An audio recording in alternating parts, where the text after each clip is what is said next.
Pemerintah Nagari Tanjuang Gadang melanjutkan tahapan awal pembangunan Posyandu Siluang dengan melakukan kegiatan pengukuran dan penandaan lokasi pembangunan pada Senin, 14 Juli 2025. Kegiatan ini melibatkan Wali Nagari Tanjuang Gadang, sejumlah perangkat nagari, serta para tukang atau pekerja bangunan yang akan terlibat langsung dalam proses konstruksi. Pengukuran dilakukan untuk menentukan posisi, bentuk, dan dimensi bangunan sesuai dengan desain yang telah dirancang sebelumnya. Hal ini menjadi bagian penting dalam proses persiapan teknis sebelum dimulainya pembangunan fisik di lapangan. Hari ini kita dari pemerintah Nagari Tanjuang Gadang karena sudah selesai rapat menentukan boleh atau tidaknya lapangan voli dibangun.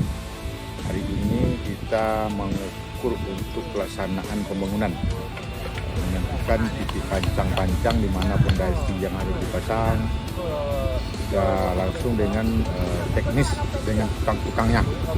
Mudah-mudahan kegiatan ini berjalan lancar sampai bangunan kita selesai. Terima kasih.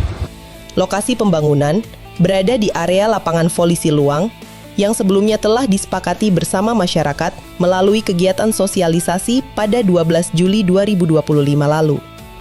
Dengan terlaksananya kegiatan ini, Pemerintah Nagari Tanjuang Gadang menegaskan komitmennya untuk segera merealisasikan pembangunan Posyandu Siluang sebagai upaya meningkatkan pelayanan kesehatan dasar bagi masyarakat.